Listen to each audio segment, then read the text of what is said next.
Test. Alright. Yeah, I just switched this to Bluetooth instead. What was wrong with it before? So it was attached to the transmitter, but I just put this into Bluetooth mode to go directly to the laptop. Okay, great.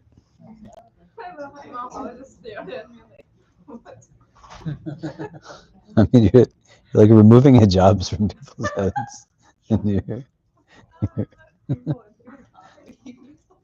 That shit too much candy. it's because you ate, yeah, it's because you ate 20 of those things. Is it on now? Great. Okay. Should we try again? Round two? Alhamdulillah. Okay. Bismillah. Bismillah walhamdulillah. Wassalatu wassalam ala rasulillah. Wa ala alihi wa sahbihi wa barak wa sallam. Assalamu alaikum wa rahmatullah.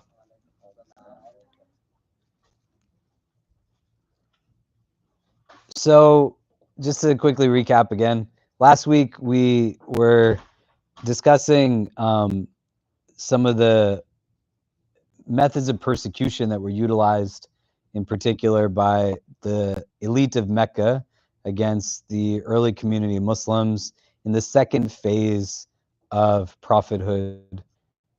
The first phase of prophethood is done in secrecy. So it was in the first couple of years, they're building kind of a core group, but nothing of what they're doing is being propagated outwardly, which then in turn diminishes any invitation of kind of abuse or persecution, because they're not doing anything to necessarily change things societally. And then when there's a command to come in Revelation that the prophet is now to invite his closest family members, public community, they start to impact kind of the social fabric. And there's immediacy of responses that we discussed about a dozen or different ways over the last few weeks. Last week in particular, we talked about Bilal ibn Rabah, radiallahu an, in particular, his story, how he was deeply persecuted. We talked about how he utilized his voice in kind of opposition to the persecution against him. And so when he was told to let go of his belief in Tawheed, his response is Ahadun Ahad, the one, very famously, that when he's told to embrace Allat and Al-Uzza, he says that he has disbelief in them and belief in Allah. But his voice is something that we hear about, and we talked about how that creates this connection to then him being empowered to become the muezzin of the Prophet of God, alayhi salam, that he was calling out in that way, proclaiming Allah's greatness and oneness in that persecution. And he then is now making the call to prayer and is known for that as kind of a deep rank. We talked about kind of racisms that he experienced and these things. And a few different things relevant to that story. So today we wanted to take a deeper dive into painting a picture of what that portion of the Seerah is like by also trying to understand some of the people who are perpetrating this persecution and violence, and to understand what some of the other responses were of the companions as well as the Prophet ﷺ in the face of this, to then juxtapose also what it was that was motivating them and how, even from the onset, like ethics and values were a deeply embedded part of this experience that was taking place. So Bilal ibn Rabah, he is a slave during this time, right? People know this likely. And the person who owns him, right? This is in a pre-modern context in a Meccan Arabia. And so you can have as a commodity now an actual human being. You can own a human being, right? And it's not something that's limited to this era historically or contextually only to Mecca, but this is something that we see as a practice that is done over the course of many centuries in various communities, and something that is in and of itself an abhorrent practice, Bilal ibn Rabah, the man who owns him, his name is Umayyah bin Khalaf. And Umayyah bin Khalaf actually gets to a point where, you know, he's deeply persecuting not only Bilal ibn Rabah radiallahu anh, but other people as well. But he gets to a point that he actually wants to become Muslim. He's considering embracing Islam in the midst of all of this. He has a friend whose name is Amr ibn Hisham, who was known at that time as Abu al-Hakam, and he became more popularly known by people in that era who were Muslim, as well as for centuries thereafter, as Abu Jahl. Abu Jahl was of a tribe called the Banu Makhzum. It's the clan, rather. And he had a lot of influence and affluence in his society. But in terms of the persecution, he was both the originator as well as the deepest perpetrator of it. So as people are trying to figure out, how do we deal with these people? Abu Jahl, his solution is, let's just torture them. And the nature of that torture is so grotesque.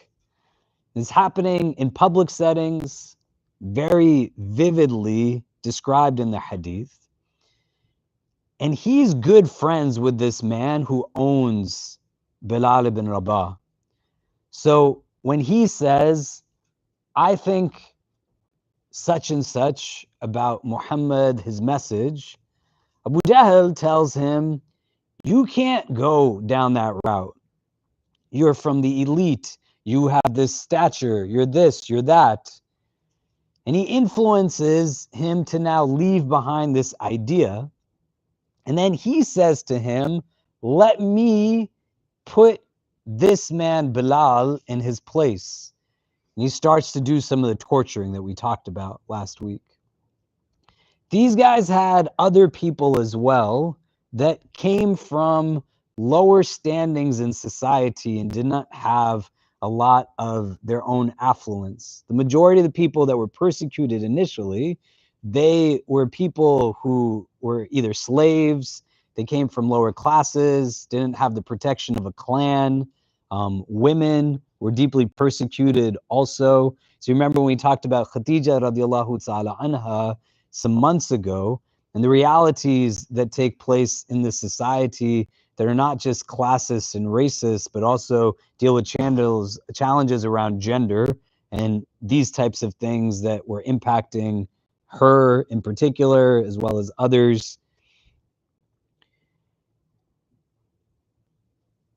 You had Ammar ibn Yasir, his mother Sumayya.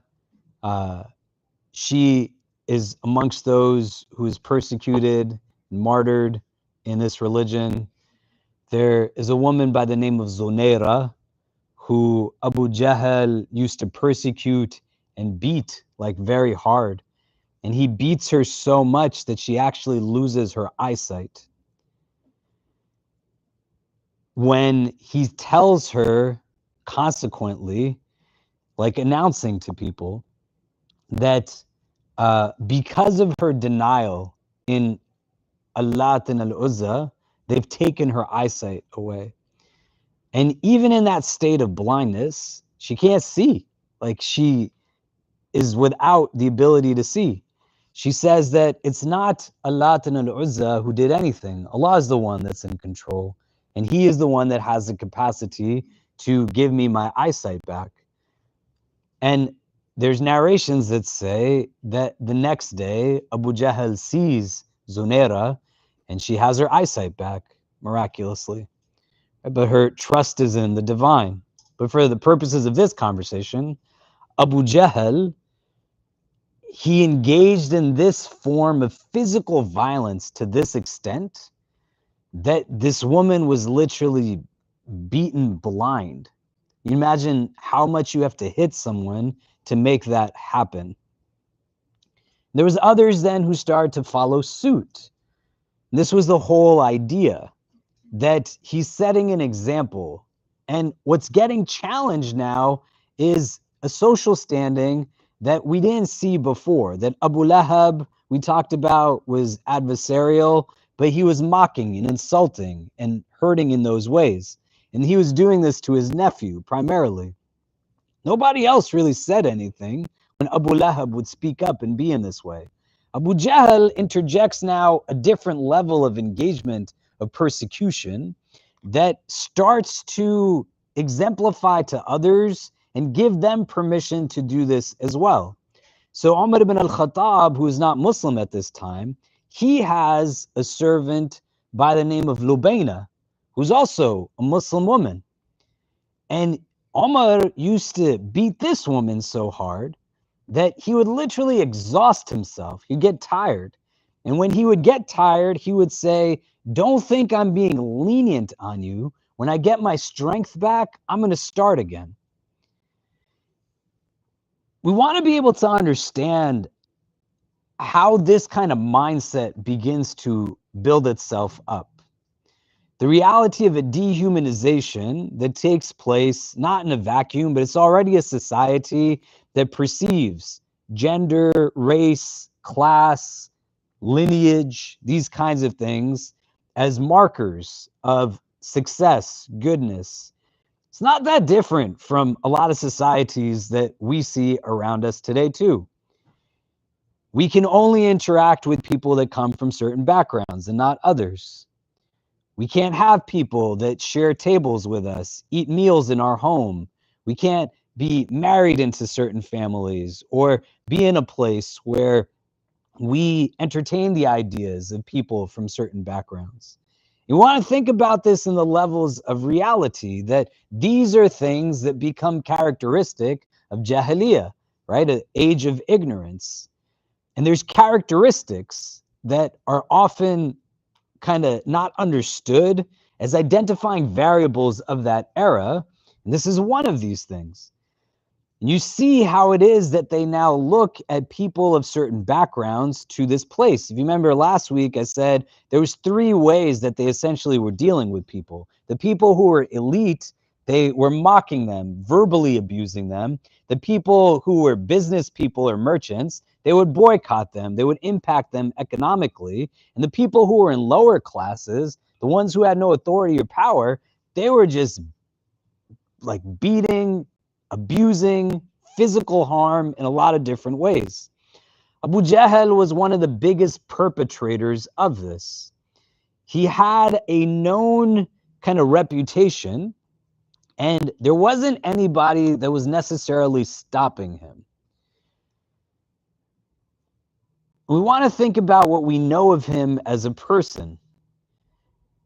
He is somebody whose strength we know is very undeniable, and his influence.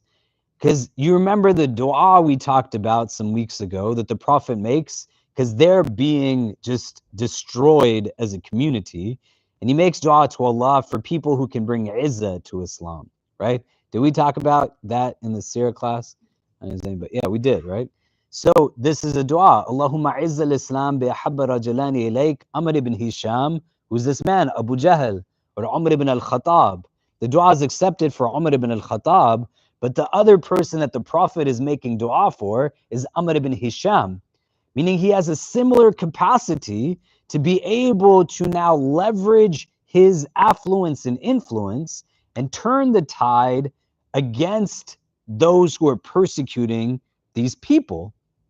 So while the Prophet pairs him in this dua, that just give me one of these 2 people, because their presence will give us izzah, right? Izzah, you have cognates in Urdu and Hindi, right? Like the word izzat, right? So it's not strength like quwwah, which is a physical strength, but it's izzah is a strength rooted in dignity and respect. This is the way Amr ibn Hisham is viewed in this society. So much so that the Prophet's making this dua in the same way he made for Umar ibn al-Khattab. How does somebody who gets to that level of influence and affluence start to see people in this way? Because people have authority, they have power, right? Abu Talib is the leader of this community. He's not doing this to anybody.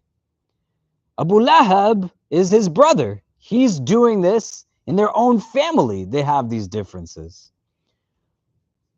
We want to be able to start to identify what are potential contributors to these types of mindsets that can give us an understanding when somebody has this nature of being abusive, being oppressive. We're in a place where we can recognize this. And when we look at the Seerah, we don't want to look at it just as dates. We don't want to look at it just in terms of name memorization, but we want to be able to extrapolate as much as we can deeply, just like we look at Hadith and Quran. So here now we have the example of a powerful man who is abusive. And this tradition does not tolerate abuse. There's literal hadith where the Prophet's wife says of him, "Lam yadrib Rasulullahi imra'atan wala ghulaman wala waladan qat," that the Messenger of God never struck a woman or a servant or a child ever. It just didn't happen. The notion as to how though somebody can get to a place where they have these types of behaviors, we want to begin to start to think about this because they're all in the same society. What is it that brings Abu Jahl to this place? There's instances now that we can see others as well who are being mistreated. Khabbab ibn Arat is somebody who is abused. There's others who are mistreated in these ways. And then they slowly start to persecute people who also come from noble backgrounds and places of affluence. The more he's doing it publicly, the more it's giving a green light to people. It feels as if they are entitled to do it also, right? And it's not any different. This is how people learn behaviors. I've sat down with people in my office who have said to me, I expect that my husband is going to be unfaithful to me. I'm like, what are you talking about? There's a young woman who come from different cultural backgrounds, and they say, where we come from, this is what men do to their wives all the time. And they're saying it so stoically, as if they just accept it as fact. How do those things come to play? How do we get to a place where we have a prophet who didn't do this to anyone, implemented integrity, trustworthiness, honesty, and he's now being juxtaposed to these people, right? Abu Jahl, Abu Lahab, they're engaged in atrocious behavior, and you know that there's a flip in certain instances where there are Muslim men who have no idea what it means to be a man. We're going to talk in a little bit about how Abu Bakr radiallahu anh used his wealth to purchase the freedom of these people. There were 6 that he purchased their freedom who were slaves, and then they add to that narration, and then the 7th was Bilal radiallahu anh. He's using his money. 40,000 dirhams, they said, dinars, were spent to purchase the freedom of these individual people. But the characteristics that Abu Jahl is known by, they're not praiseworthy characteristics. And the same things that become justifiable for people who abuse authority, we put up with nonsense. You can't say something because it'll impact like children's futures. What if they don't have their father in their life, right? What if they don't have it? He's okay. You think Abu Jahl's kids wouldn't be better without him? His son Ikramah becomes Muslim later. He's a person of authority. Society will be impacted. Everybody is not allowed to have their safety compromised just because someone in a position of influence and affluence is the one that is perpetrating this kind of violence. But what I want you to think about, which is really important, oppression in all of its forms is a problem. What we see happening in multiple places around the world is wrong, categorically. Coups taking place in Congo, what's happening to our sisters and brothers in Sudan, the Rohingya, the Uyghurs, what we've seen happening throughout Palestine, what's happening in Rafah right now, throughout Gaza. May Allah make things easy for all of these people. You distill it down also to a micro level that it's not right when it happens also between people behind closed doors. It's not right when it happens societally and we turn the other cheek, because Abu Bakr, he did what he could to stop it from happening. And we'll talk about that in a little bit. But here, you want to put these two figures next to each other. The Prophet whose seerah we're studying and Abu Jahl. One of them was beating women, persecuting through prisms of race, oppressing around class. And the other grew up as a shepherd, took in his poor cousin, whose father, his uncle, wasn't able to provide for, married his daughter to him, knowing he's still poor, was in a place where he went through a lot of different experiences, but still was known as a person of impeccable character. That's the person whose sunnah we follow, not the guy that beats women, right? Not the one that mistreats his wife, who mistreats like others. Do you get what I'm saying? So the validating point here has to be one that still is understood subjectively. If we can sit here and say it's wrong that Abu Jahl did this to those people, then it's wrong even today, every single time somebody does this to someone in our communities. It was wrong when it was done to any one of us. It's not a justification that, well, that's my dad, or that's my mom, or that's my husband, or that's my wife, or that's any of those things. And fundamentally, what can bring Abu Jahl to this is arrogance, his pride. He's in a place where he abuses power and he believes his own hype. But he is contrary in his example to who the Prophet is. You have immense beauty, inward and out, and you have immense ugliness. And one of these guys is also authoritative, has a lot of money, as in a place where he's like well known in society. How is that like what should be aspirational? Do you get what I'm saying? Does this make sense? Abu Bakr radiallahu an, he sees these things happening. And they say when Abu Bakr became Muslim, like his wealth and everything that he had was for the Prophet and Allah. That was it. They're in Mecca right now, right? They're not in Medina. So Mecca, they're being literally persecuted, and there's not a lot of them. In the Meccan period, all of the verses of the Quran that we've looked at, they're not like do's and don'ts. You know, there's not don't drink alcohol. There's not give your zakat. There's not don't eat this or don't do that. It's all Allah and the last day, Allah and the afterlife, Allah and the akhirah. Because how could they do all these rituals and practices when these people are doing this to them fundamentally? Do you know? But why it's important to understand is because there's not a mandate at this point for somebody to be giving to categories of zakat, inclusive of people who are in bondage, freeing slaves, people from emancipating people. Abu Bakr's father,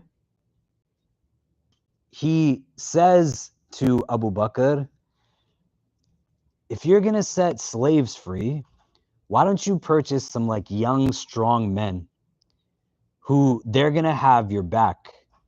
Like they'll owe you something. They'll want to support you. Why are you setting free like these poor, like, impoverished women? What are they going to do for you? Right? What is Lubayna going to do for the Prophet, for Abu Bakr? Right?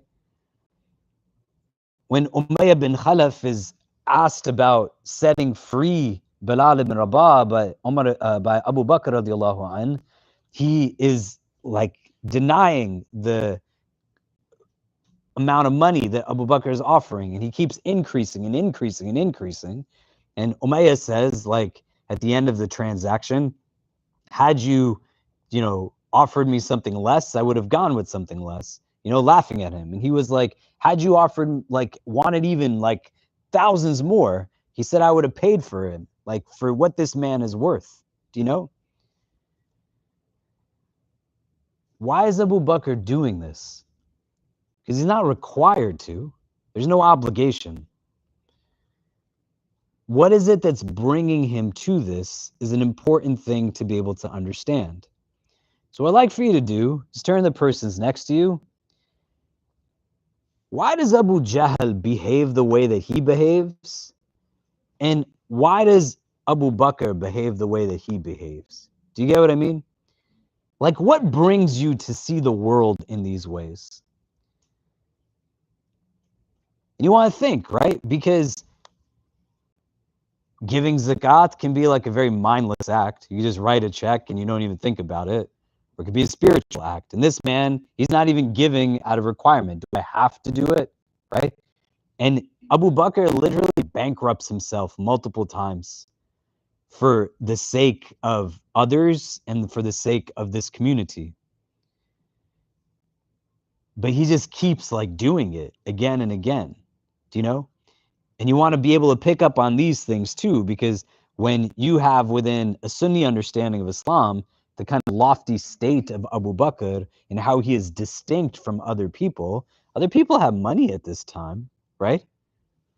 What is it that is making Abu Bakr see it differently without even any kind of, gain in that sense backwards? His father's literally saying to him, what are you going to get from setting free these people? Go set free some like young, strong men, then they'll at least be there to support you in different ways, He said, that's not why I'm doing this thing. That's not what it is that's bringing me to get this done. So we just turn to the persons next to us. More people have trickled in, exchange some names. What is it that we can identify here? Because we want to be able to harness some of this, right? Like, you should want to not be the person who is abusing or oppressing, but not doing bad is not also the same as doing good. You want to be the person who, when opportunity comes, like you're choosing what is really defined as pleasing to God, that's going to also be what brings benefit and helps people. Do you know what I mean? So how is it that these two people living in the same society are seeing things so differently? And some of it's going to be just conjecture, right? You don't have definitive understanding. This is what happened to Amr ibn Hisham when he was a child, and maybe he's got this trauma or that trauma. But extrapolate more so like what it is that we're wrestling with from what we've understood societally, socially, the companies that they keep, right? Umayyah bin Khalaf, for example, and Abu Jahl, these guys are like together joining into the persecution of people. They're literally putting men and women barebacked on stones that are hot enough to cook meat upon, we said last week, right? The Prophet ﷺ and Abu Bakr are good friends. Do you know? Like, these things bear influence. Do you see what I mean? The company you keep, these kinds of things. Attachment is very important. So if you can turn to the people next to you, we want to be able to get into kind of the psyche, the consciousness of it, to be able to understand where and how there was a lot of people who were companions of the Prophet who were also honest, trustworthy human beings. And what they're fighting against is like definitively just wrong and evil and societally practiced. If the leaders of this society are behaving this way, is telling you what is like the social kind of norms in this society. So we can turn to the persons next to us. What are some of the things that are coming up, we're taking away so far, and then we'll come back and discuss. Go ahead.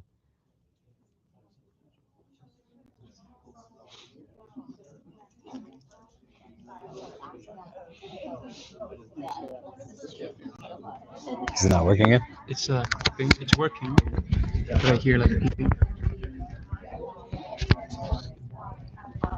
Hopefully this no more display.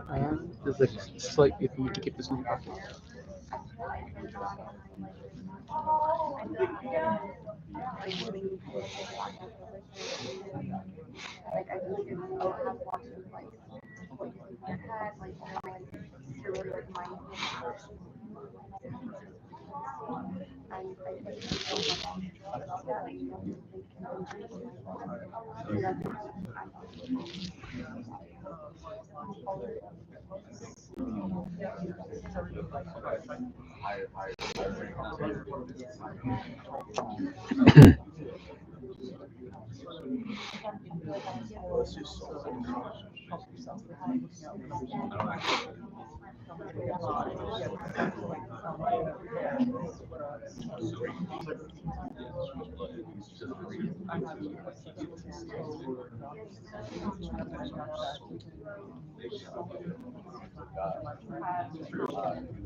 What's your question?